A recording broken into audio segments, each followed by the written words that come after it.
Hello, happy Assembly Day. I hope you're all okay. Hope you all had a lovely, lovely weekend and enjoyed a bit of sunshine and got out and done some exercise and just generally kind of had a nice time, really. Today's assembly is kind of about school, how we welcome each other, how we feel about people coming to school.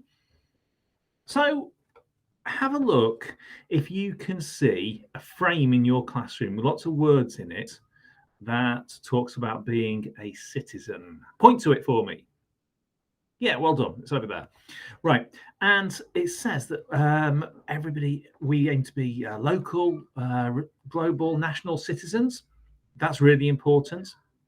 And we talk about no outsiders a lot. We talk about how everybody is welcome at Wincham. And there's words in that word cloud to do with being welcome, to do with accepting people. So, what I want to do today is talk a little bit about being welcome. And I want to talk about how we stay safe at Wincham because everybody comes in, we treat everybody equally. It's like Global Goal 10, remember, reduced inequalities, and about how we look after people. So I'm going to read you a story. I don't have any pictures for this one. It's just me reading off the screen thing. So here we go. This is a story taken from the Bible. And you might recognize the story. It's about a guy called Zacchaeus. Okay, it's a bit of an unusual name. Common long time ago. But not many people are called Zacchaeus now. We might have Zachariah, we might have Zachary or Zach, but not Zacchaeus. So here we go. Zacchaeus was made to feel welcome. And it starts, hello, my name's Zacchaeus. Have you ever been made to feel unwelcome? I have. You see, I'm a chief tax collector, and that means I organise the collecting of money from honest, hard-working people and give it to the Romans. Although we don't live anywhere near Rome, the Romans make us pay taxes to them after they took over the running of our country, and they are not very popular. Interesting, if you're studying the Romans at the moment, if you're in years 3 and 4, the Romans weren't popular at this point. As you can probably imagine, I'm not very popular because of this. The Romans ask people to pay their taxes and I collect them, so I'm allowed a bit more as payment for the work that I do. Lots of people hate giving the Romans money, and they hate me because I've become very rich collecting it. Well, one day, Jesus came to Jericho, the town where I live. He's a popular man. Word of his arrival spread through the town so that even I found out. People came out of their houses and lined the streets to get a glimpse of him. I don't quite know what took over me, but I just had to go and see him. I ran up and down the rows of people trying to find a gap so I could peer through. Have you ever been to something really busy when you can't see through the crowds? It's not good, is it? He ran up and down. It was too busy. People had lined up. None of them would let me through. I don't blame them. Who would be kind to a tax collector? Especially one who sometimes charged them more than they owed. It's like stealing money, basically. All I knew was that I really wanted to see Jesus. I'm a short man. I couldn't see over the crowd. There was no way I could get through all the people. So I decided to run ahead and climb one of the very many sycamore trees that lined the road. Can you imagine me, a short but wealthy businessman, climbing a tree? It must have looked quite strange. I climbed the tree and waited till I could catch a glimpse of Jesus on the road. Now, I'm not sure what I expected to see. I suppose I just wanted to see this celebrity that everyone had been talking about. Jesus appeared with so many people around him. He walked closer and was about to pass by when he stopped, looked up at me in the tree, and called me by my name. Well, as you'd expect, I was more than a bit surprised and nearly fell off the branch I was holding on to. He asked me if he could come and visit me at my house. I didn't know how to reply. I couldn't say no, could I? Well, what would you do if that was the case? Well, I hope the answer would be we'd say no because you can't let strangers into your house and you tell your mums and dads. But if in Zacchaeus' case, with it being Jesus, do you think Zacchaeus should have said, yes, come to my house? Well, we might find out.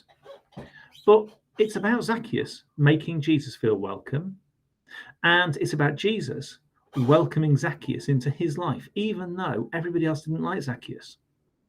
Jesus made Zacchaeus feel welcome, just like everybody is welcome at Wincham. And we've talked about this so many times about how it doesn't matter what you believe in or what you look like or whether you fancy boys or girls or whether you identify as a boy or a girl or you're not sure, or if you're a Sikh or a Muslim, it doesn't matter. We're all welcome at Wincham and everybody gets treated the same. It's that global goal 10, reduced inequalities. So what happens then if you are welcome at school? What does that actually mean? How do we make somebody welcome? Have a think about that one as a class. How do we make somebody welcome? Okay, share your ideas. Talk about it as a class. You might ask them to play with you. You might help them out in lessons. You might say, come and sit with me at lunchtime. Come play football with me. So we make people welcome in lots of different ways. But one of the things that we do for people is that we make sure they have the same chances as everybody else. We don't let people miss out on things because of the way they believe, because of their gender identity or the color of their skin. We treat everybody exactly the same, and that's the same with this. These are our safeguarding rules about staying safe. We know that everyone at Wincham, not just people who have 3 legs or purple skin, everyone shows respect to adults and children. If you come and talk to me, I will listen to you, but I expect the same for you to listen to me. And the same with a child talking to another child. Everybody's expected to show a bit of respect. Now, it might be you think, I don't get on very well with that person. Tend to be a bit annoying. Not my friend, really. That's okay, but we still have to be polite. We still have to show respect. So this next box, if I'm worried or unhappy about something, you can speak to any adult to get help. Every single one of you, because everybody's welcome, and that means everybody has those same rights. So you are welcome to go speak to an adult to get help. And it is a safe place to be. Wincham, our school, is a safe place to be. Nobody can get into the school grounds. You guys can't get out of the school grounds. That's why we have gates. So you should all have adults in your room wearing something like this. That's how you know that the adults are supposed to be in school. Okay, and if we've got adults who are visitors in school, they'll be wearing a badge like that that says visitor. It'll be a red or a black lanyard. So in the middle, it says, we know all adults in school think our mental health and well-being is very important. And if you've got a problem, you can come find me or Mr. Bounds or Miss Bogue-Munro. If you don't feel safe at school or at home, we're safeguarding leaders. We're part of that safeguarding team to look after you. So we'll listen to you, we'll help you. And no matter what it is, you can always, always, always talk to an adult in school. So you can talk to me, Mr. Bounds or Miss Bogue-Munro. But actually, you can talk to any adult in school if you've got a problem. Everybody is welcome. So no matter who you are, no matter what is happening, no matter which protected characteristic you represent, you can always be treated with respect and get help from an adult. Right. Don't forget those things. You should have that picture up in your classroom somewhere. Have a quick look around now. See if you can find it. That's right. Well spotted. Well done. Right. Have a lovely, lovely rest of the day, chaps. I'll see you soon. Bye-bye.